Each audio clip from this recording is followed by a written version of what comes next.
Estamos de volta e a gente continua a falar das regras do processo eleitoral deste ano, que teve novidades. Quem conversa com a gente é o advogado membro da Comissão de Direito Eleitoral da OAB São Paulo, o Rafael Ribeiro. Rafael, muito obrigada por sua presença aqui no Nesp Notícias. Eu agradeço mais uma vez a oportunidade de estar podendo falar sobre as eleições. E a gente acabou de ver a reportagem que fala sobre as funções de um vereador e também sobre a forma como ele é eleito. E tem a explicação da regra do quociente eleitoral, é bastante complexa. E é por causa dela, muitas vezes, que um vereador com menos votos acaba eleito em relação a um vereador que teve mais votos que ele. E teve uma mudança, Rafael, importante neste ano, que é essa questão da regra dos 10%. Explica melhor para a gente e por que foi proposta, definida essa mudança? Exatamente. É uma mudança que veio apertar ainda mais a situação dos candidatos a vereador. Antigamente, então, tinha-se o quociente eleitoral, que era definido o número de votos válidos dividido pelo número de cadeiras. Você encontrava o quociente eleitoral de cada coligação.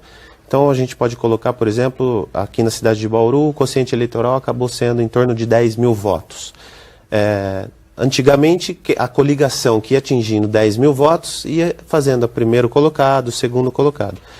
Isso era o que era colocado. E nessa situação, existia os candidatos, que às vezes eram os artistas, que eram os chamados puxadores de voto. Então a gente tem um exemplo, por exemplo, do Tiririca. Na eleição proporcional para deputado, ele teve muito voto, então ele aumenta o quociente eleitoral de todos os partidos que estão naquela coligação.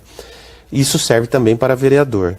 Agora, as regras atuais para vereador além do quociente eleitoral, então a coligação com 26 candidatos atingir 10 mil votos para fazer um candidato, por exemplo, ela vai fazer esse candidato, mas esse candidato, em função do puxador de votos ou não, ele tem que ter mais o quociente, ele tem que atingir o quociente e ter 10% dessa votação. Então, um candidato que esteja ali dentro, uma coligação, que consiga fazer dois candidatos, tem um quociente, faça 20 mil votos. O primeiro e o segundo tem que ter pelo menos 1.000 votos. Então, essa regra veio justamente para diminuir, não eliminar, mas diminuir essa distorção de muitos candidatos terem 2.000 votos e não serem eleitos. Se Bauru se mantiver esse quociente de 10 mil, para se eleger vai ter que ter no mínimo 1.000 votos. Exatamente. Além de ter Além da coligação atingir o quociente eleitoral, cada candidato eleito deverá ter 10% desse número de votos. Caso não tenha, vai ter a sobra, e aí você vai refazendo o número para colocar as pessoas. Então, por exemplo, um partido faz 20 mil, em tese elege 2, mas um dele não faz os 10% e um outro faz, vai entrar o outro de outra coligação, de outro partido. Tem partidos com muita tradição em receber o voto de legenda, não é aquele voto que vai diretamente para o candidato, mas sim para a legenda. E eles vêm até fazendo campanha pedindo que os eleitores votem nos candidatos e não na legenda, porque eles não vão ser favorecidos por essa regra, então. Exatamente. O voto de legenda entra para o quociente eleitoral. Então, partidos tradicionais que você vota, sempre tem partidos tradicionais têm muito voto de legenda, que ajuda no quociente. Só que se não tiver nenhum candidato com esse mínimo... Exatamente. Eu acredito também, a gente tem que pensar tudo em função do que vem ocorrendo no governo federal. Um partido com bastante quociente eleitoral sem dúvida, o PMDB, o PT e o PSDB. Com essas mudanças de regras, eu acredito também que veio uma tentativa dessa mudança de quociente justamente para esse voto de legenda, até mesmo no Partido dos Trabalhadores.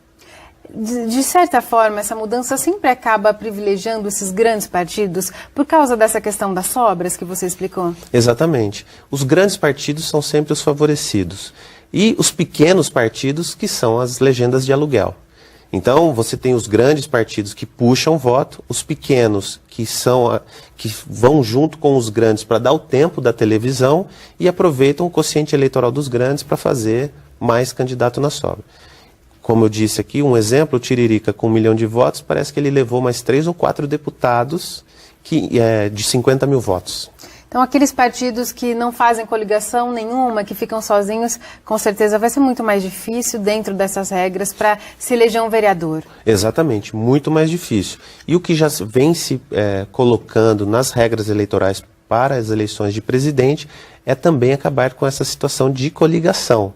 Então, os partidos talvez na próxima eleição, ou num futuro próximo, realmente vão acabar a coligação. E aí os partidos que vão sobrar serão os grandes e os pequenos vão ter cada vez mais dificuldade.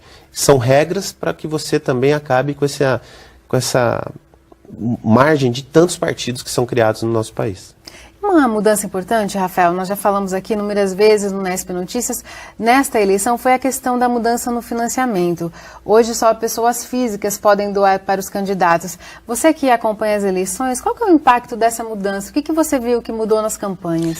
O impacto foi visível em se tornar uma eleição praticamente invisível, né?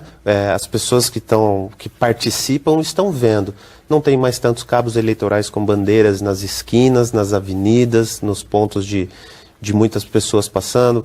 Você não vê mais tantos santinhos. O que você vê hoje são poucos carros adesivados e certamente o vereador que vai estar correndo na periferia pedindo o voto a voto, corpo a corpo. Então, o primeiro impacto dessas eleições foi essa mudança, a impossibilidade do financiamento privado, que também é uma discussão que em Brasília já está se tornando alvo de novos argumentos para que volte o financiamento privado, justamente porque eles perceberam que as pessoas físicas não estão dispostas a dar seu próprio dinheiro para participar dessa festa democrática.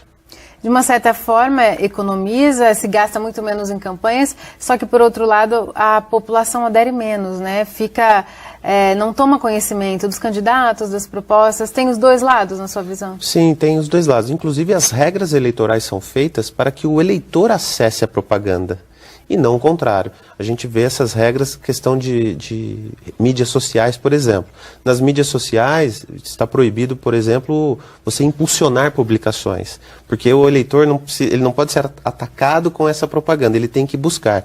Mas com essa falta de financiamento, a informação acaba não chegando a ele também.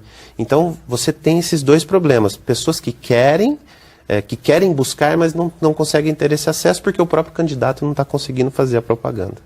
Tá certo, então. Agradeço a sua participação aqui. Eu agradeço mais uma vez, estando sempre à disposição.